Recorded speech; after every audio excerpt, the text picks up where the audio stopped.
Bonjour, ici Nadia Delia. Bienvenue à l'émission Reportage. Le mois de mars est le mois de la nutrition. De plus, la fête de Pâques tombe cette année au mois de mars.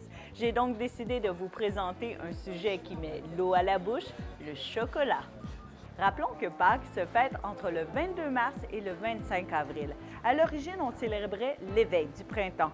Afin de souligner l'événement, on remettait un œuf peint.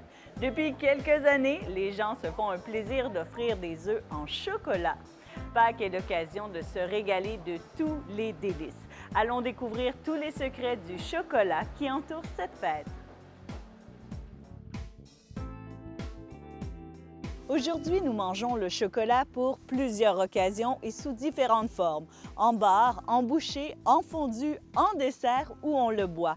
Mais savez-vous depuis quand l'homme consomme le chocolat et comment il le mangeait à l'époque? Suivez-moi, la propriétaire de la Cabosse d'Art à Otterburn Park, Martine Kroen, nous raconte. Bonjour Martine. Bonjour. Merci de nous accueillir. Ça me fait plaisir. Tout d'abord, d'où provient le chocolat? Mais le chocolat provient de l'arbre du cacaoyer qui produit, ça c'est un cacaoyer, qui produit des cabosses. C'est de là que vient notre nom. Et donc, à l'intérieur des cabosses, vous avez des petites fèves de cacao qui vont donner le chocolat après plein d'étapes de transformation. Parce qu'il y a vraiment un processus, j'imagine, la culture. Là, on voit ici le séchage. C'est ça, oui, c'est ça. Il y a vraiment toute une série d'opérations à effectuer avant que ça ne devienne, avant qu'ils soient capables d'être renvoyés dans les pays qui vont les transformer. Et qui a découvert le chocolat? Ça fait combien de temps là, que l'homme consomme le chocolat? C'est ça. Disons les Mayas, donc en Amérique centrale, l'utilisaient depuis les années 6 de notre ère. Mais ça avait déjà été, les premiers arbres sont apparus 2000 ans avant notre ère. Mais quand Christophe Colomb est arrivé en Amérique centrale, il n'a pas aimé le breuvage qu'on lui a servi. Trop amer, quoi? Oui, très amer parce que c'était des graines qui étaient broyées avec des épices et de l'alcool. Donc, c'était vraiment très différent du breuvage qu'on a maintenant. Et une vingtaine d'années plus tard, Hernando Cortés est arrivé. Lui s'est vu recevoir une plantation de cacaoyer parce que les Mayas l'ont pris pour le dieu Cocoalt. À cause de son nom? Non, pas du tout. Hernando Cortés, ça avait rien à voir. Ils l'ont confondu. Et malheureusement, Hernando Cortés, pour les remercier, les a tous éliminés avant de s'en aller avec sa cargaison de chocolat qu'il a ramené donc, en Espagne, à sa reine. Le peuple, l'espagnol, ont gardé cette arrivée donc secrète pendant une centaine d'années. Eux, pendant ce temps-là, chaque fois qu'ils découvraient une île ou un pays, ils plantaient des cacaoyers. Ils ont vraiment bâti leur empire sur le chocolat, les Espagnols. OK. Et là, comment qu'on le consommait à l'époque? Est-ce qu'il a étudié comment un peu les Mayas le transformaient? C'est ça. Mais disons que c'est Hernando Cortés qui a fait... donc, quand il a apporté le chocolat à la cour d'Espagne, c'est les Espagnols qui ont rajouté du lait et du miel dedans. Donc, ça faisait un chocolat beaucoup plus doux, beaucoup plus agréable. À ce moment-là, c'était juste en boisson. Ça a pris plusieurs centaines d'années avant que quelqu'un pense à séparer le beurre pour en faire, en rajouter du beurre, pour en faire quelque chose de solide. Et depuis quand, à peu près, on le mange, là, sous forme solide? Oh, depuis quelques centaines d'années, là, quand même plusieurs, parce qu'il est apparu donc en France dans les années 1500-1600. En 1700, là, c'est les Anglais l'utilisaient pour le rajouter dans des croissants et ça a commencé à faire son entrée dans la pâtisserie. Mais c'est ça. Et au Canada? Ça fait longtemps? Au Canada, 1755, c'est revenu sur le continent américain. Et là, maintenant, on peut le savourer sous différentes différentes formes. Merci beaucoup, Martine. Ça me fait plaisir. Maintenant que nous en savons davantage sur l'histoire, découvrons les étapes que le chocolat doit traverser avant de se retrouver dans notre ventre. Avez-vous déjà remarqué comment ça sent le bon chocolat quand nous arrivons à Saint-Hyacinthe?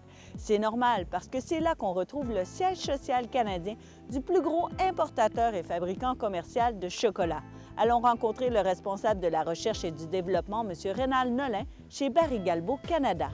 Bonjour, Monsieur Nolin. Bonjour. Merci de nous accueillir. Tout d'abord, présentez-nous la compagnie Barry Galbo. Barry Callebaut, c'est une fusion entre deux grands groupes, Cacao Barry qui était basé en France et Callebaut qui était basé en Belgique. Tous les deux ont environ 150 ans d'histoire au niveau de la fabrication de différents produits alimentaires, spécialement le chocolat. Et depuis 1996, donc on est présent sur 4 des 5 continents avec environ 30 usines réparties dans 24 pays. La plus grande usine de chocolat au monde est basée en Belgique et fait partie de notre groupe. Et ce qui est intéressant aussi à signaler, c'est que l'usine de Saint-Hyacinthe est la deuxième plus grande usine de notre groupe. Et elle est tout à fait québécoise et fabrique énormément de produits pour le marché nord-américain. Vous produisez, comme vous le dites, plusieurs produits, mais tout d'abord, rappelons d'où provient le chocolat. Le chocolat, ou du moins le premier oui. produit, la fève de cacao, pousse dans une ceinture de 20 degrés, 15 à 20 degrés de chaque côté de l'équateur, tout autour de la Terre. Donc, les principaux pays producteurs sont en Afrique de l'Ouest, donc la Côte d'Ivoire, le Cameroun, le Nigeria, le Ghana. C'est ceux qui produisent habituellement le grain de cacao le plus chocolaté. Qu'est-ce que vous entendez par le plus chocolaté? Qu'on goûte le chocolat? On goûte le chocolat, un goût très profond en chocolat. Et ça s'explique par les différents sols et les différentes conditions climatiques qu'on peut y avoir ou qu'on peut retrouver dans ces pays-là. Un peu comme des cépages. Un peu comme des cépages, exactement.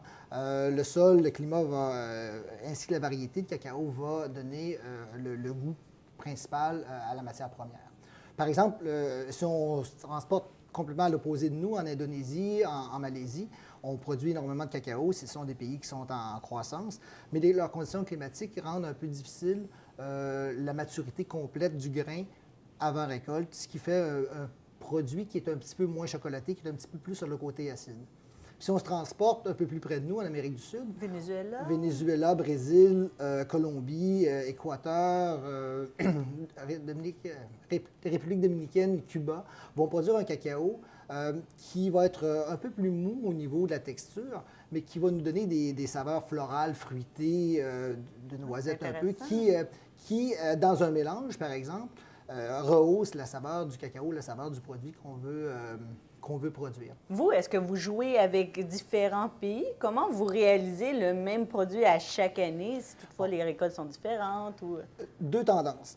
Un, pour nos produits habituels, si on veut, nos produits génériques qu'on va fabriquer, on s'assure de travailler avec un mélange de fèves de cacao pour assurer une stabilité au niveau de la saveur tout au cours de l'année et tout au cours des années. Donc, la même pépite de chocolat que vous avez achetée l'année passée doit goûter la même chose que celle de cette année. C'est qu'est-ce qu'on retrouve sur la table? Exact.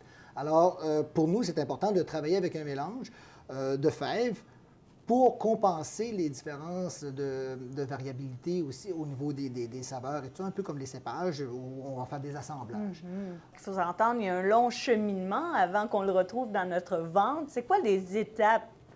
Bon, le chocolat qui va être produit dans les pays producteurs, donc encore dans cette ceinture de 15 à 20 degrés de chaque côté de l'équateur, le produit va être fermenté, séché, et on va obtenir notre ingrédient de base qui est la fève de cacao.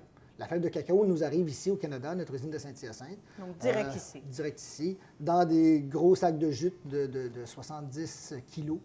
Et on va faire notre mélange de fèves à partir de ces sacs de jute-là. Donc, on va prendre tant de sacs d'un, tant de sacs de l'autre, et on va faire un premier nettoyage sommaire, si on veut enlever les ingrédients ou les impuretés qu'on peut retrouver. Ça se fait à l'eau ou brosse? Aucune eau dans le chocolat. Okay, l'eau est l'ennemi du chocolat. Ça doit être comme le café, un peu, hein? Exactement. Alors, on va enlever soit par différents appareils, donc de l'air pour enlever les matières premières ou les matières étrangères qui sont les plus volatiles, les plus légères, par des systèmes à gravité pour enlever les produits qui sont plus lourds, comme la roche ou le métal ou des choses comme ça. Et on va procéder par la suite à la séparation du grain, de l'intérieur du grain que nous avons besoin, de l'écale, qui est un petit peu moins intéressante au niveau du chocolat. Qu'est-ce que vous faites avec les écailles de surplus? Les écales sont mis en sac et sont distribuées dans les centres de jardin, entre autres, pour faire du pays de cacao, tout comme le pays de cèdre. Et là, revenons à notre grain. Notre grain se nettoie. Quelles sont les prochaines? Alors, notre grain est un grain qui n'a pas développé complètement sa saveur. Alors, on se doit de le torréfier. Donc, un processus de temps, température, chaleur, donc qui se trouve à, si on veut, stériliser notre produit et en faire une matière première qui est très sécuritaire à utiliser. Alors, en même temps, on va contribuer à développer les caractéristiques de saveur et de couleur du produit. Un coup qu'on a ce produit-là qui est torréfié, c'est un grain qui est encore solide, même si on a à l'intérieur environ 55 de matière grasse. La matière grasse étant le beurre de cacao. Oui.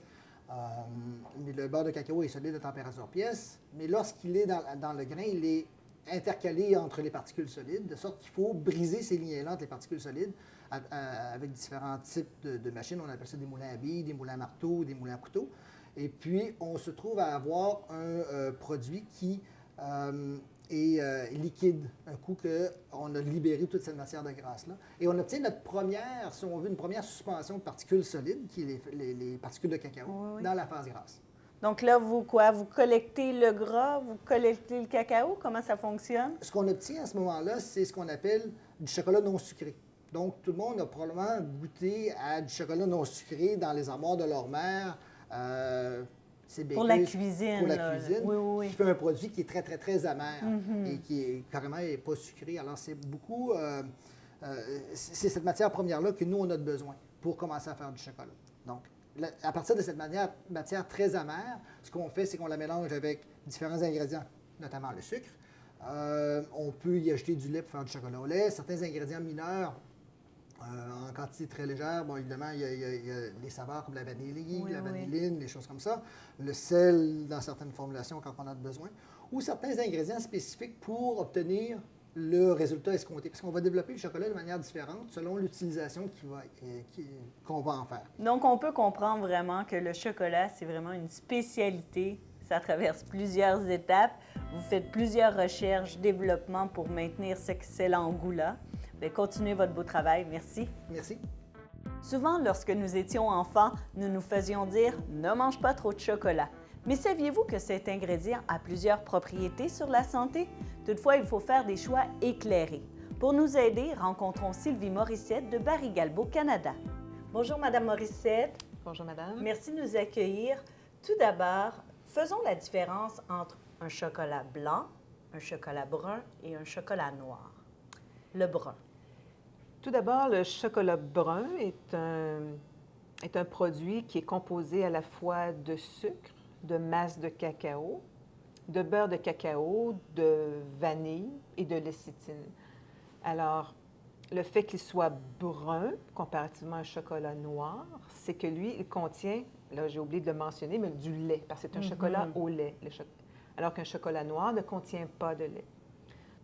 Un chocolat blanc contient uniquement du sucre, de la poudre de lait, de la vanille et un peu de lécithine.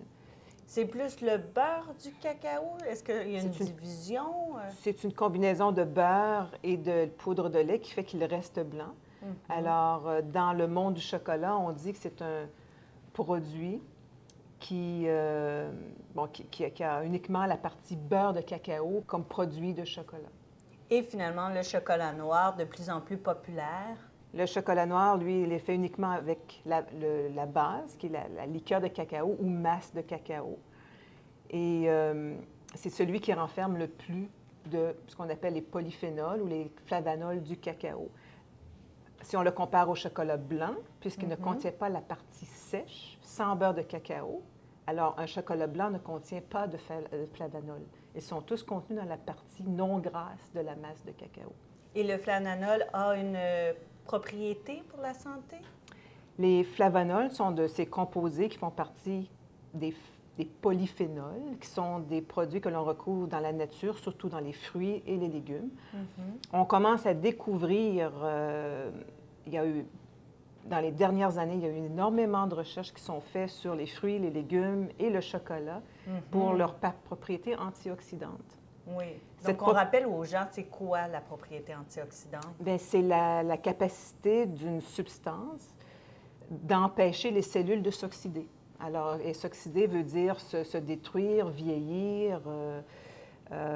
Cancer, prévention du cancer. Est-ce qu'on peut aller jusqu'à ce point-là, comme par exemple des légumes verts ou non, pas encore? Bien, ça peut être un des facteurs qui fait que certaines études ont démontré qu'il y avait moins d'incidence de cancer chez les gens qui consommaient beaucoup de fruits, de légumes, qui surveillaient la santé, leur santé, dans une alimentation quand même très bien balancée. Et le chocolat, quand on y pense, c'est un chocolat qui est entièrement végétal. Il n'y a pas de produit animal. Alors, le gras que l'on retrouve dans du chocolat, même si on regarde une étiquette nutritionnelle, on voit qu'il y a... Bon, si on regarde la variété de chocolat qu'il y a ici, ce sont des chocolats qui ont tous en moyenne autour de, je dirais, de 28 à 32-33 de gras, mais de gras de beurre de cacao. Donc, des bons gras. C'est un gras végétal, il n'y a pas de cholestérol. Et ce beurre de cacao-là est vraiment unique dans la nature. Le beurre de cacao contient, on peut dire qu'il est divisé en 3 grandes familles ou de types d'acides gras. L'acide oléique, qui est un acide gras insaturé, ou monoinsaturé, et qui est à peu près 36 de la quantité de beurre de cacao. Et c'est l'acide gras que l'on associe à l'huile d'olive. C'est le même acide gras de l'huile d'olive. 35 de ce beurre de cacao-là est fait d'acide stéarique, qui est un gras saturé qui apparaît dans votre liste d'ingrédients dans les gras saturés qui sont perçus comme de mauvais gras. Mais l'acide stéarique est unique aussi en son genre. C'est que c'est le seul qui n'augmente pas qui n'a pas d'effet néfaste sur le taux de cholestérol dans le sang. Alors, c'est un attribut, ça, vraiment particulier au beurre de cacao. Et la troisième ou l'autre 33-34 d'acide gras du beurre de cacao, c'est l'acide palmitique, qui est un gras saturé, comme tous les autres gras saturés. Et j'imagine qu'il y a plus de calories dans certains chocolats que dans d'autres chocolats. Non, c'est pas mal semblable. C'est à peu près semblable. Ce qu'on retrouve, ce sont des mélanges, c'est des différentes proportions de sucre, par exemple, dans un noir, il y a moins de sucre, donc par le fait même, moins de calories. Il faut faire attention. Si on regarde les sucres, les chocolats, on va les appeler les chocolats réguliers, ils ont tous à peu près autour de 50-55 de sucre, tous à peu près autour de 30 de gras. Les chocolats noirs dont vous parlez, ce sont les chocolats de spécialité où on augmente la quantité de solide de cacao. C'est qu'on réduit le sucre. Au lieu d'avoir un chocolat à 55 et là je ne parle pas de sucre, mais de solide de cacao, d'un produit régulier, on va se retrouver avec des 70 sur le marché, des 85 de solide de cacao. Ce qui veut dire que dans un chocolat dont la formulation est quand même très simple au niveau des standards d'identité, si on a 85 de solide de cacao, c'est qu'il reste uniquement 15 de sucre. C'est tout ce qu'on a dans le chocolat. Si on a un chocolat à 70 c'est qu'on a 30 en qualité. Donc, on opte vraiment pour un bon chocolat et on le mange ici et là pour agrémenter, pour notre plaisir et pour le bon goût. Merci beaucoup, Mme Morissette. Ça m'a fait plaisir. Comme l'a si bien dit Mme Morissette, il faut opter pour un chocolat de qualité, de préférence noire, et le consommer de façon raisonnable. Alors, quoi de mieux que visiter des chefs chocolatiers pour s'offrir une petite gâterie qui sera bonne pour notre âme? Découvrons les secrets de 2 chocolatiers, Jean-François Fraser de la chocolaterie du Vieux-Belleuil et Thierry Gaddy des Délices de Thierry à McMasterville. Bonjour Jean-François. Bonjour. Merci de nous accueillir pour présenter ces magnifiques produits qui mettent l'eau à la bouche. Merci. Tout d'abord, ça fait longtemps que vous êtes chocolatier? Ça fait 13 ans que j'ai ouvert le magasin ici. Ça va être notre 14e Pâques. Avez-vous fait un cours comme chocolatier ou c'est par passion du chocolat? Par passion, c'est une grande passion. J'adore faire le chocolat. Ça a commencé doucement, tranquillement. Et puis avec le temps, on s'est amélioré, puis on est rendu avec une très bonne gamme de chocolat. Et comment vous produisez ces magnifiques chocolats? Bien, c'est une chocolaterie artisanale. Tout est fait à la main. On n'a aucun équipement mécanique. La base de chocolat vient de France. Ensuite, bien, on travaille le chocolat. Pour les moulages, bien, c'est une étape. On remplit le moulage. Pour les moulages de Pâques, c'est rempli aussi à la main. Chaque moulage est teinturé à la main. Donc, beaucoup de travail. Beaucoup de travail. Vous avez combien d'employés qui travaillent avec vous? 6 à temps plein pour la production de chocolat. Donc, quand même, là, c'est une bonne petite équipe, mais qui travaille fort. Des petites abeilles. Oui, puis pour vos recettes à l'intérieur, Oui. parce que les crémages et tout ça, c'est quoi vos sources d'inspiration? C'est sûr qu'on était avec des classiques. Quand on parle de praliné, on parle de classiques. Par contre, quand on utilise des pralinés, on utilise vraiment des très bons pralinés. Pour la suite, ben, c'est sûr qu'on va avec les tendances. Comme ce temps-ci, ben, on parle beaucoup de thé vert. Oui. Donc, on va avec les tendances. Je fais beaucoup les marchés Toronto, New York. On va voir un petit peu ce qui s'en vient. Puis la demande. Parce qu'il faut faire de la recherche, hein, puis il faut écouter nos clients aussi. Il faut essayer plein de choses. C'est sûr que la clientèle nous demande souvent des demandes. Au début, on vendait beaucoup plus de chocolat au lait. Le chocolat noir, maintenant, est beaucoup plus populaire, jusqu'à 70 On voit une grosse différence dans la demande de chocolat noir. Et là, c'est Pâques. Est-ce que c'est votre grosse saison, Pâques? C'est une grosse saison, mais pas la plus grosse. Ah non? Notre plus grosse saison, c'est vraiment Noël. Mais Pâques, c'est très gros. Et là, qu'est-ce que vous offrez, là? Bon, autre que les petits chocolats, là, pour aller attirer les enfants et En tout ça. boîte et bonbonnières, on a tous les moulages, les classiques, les poules, les lapins. On fait les petits cocos, les petites figurines en chocolat. Ça joue autour de ça. Donc, on passe au magasin. Oui. Il y en a vraiment pour tous les goûts. goûts. Merci beaucoup, Jean-François. Plaisir. C'est bien gentil. Joyeuse Pâques. Vous aussi.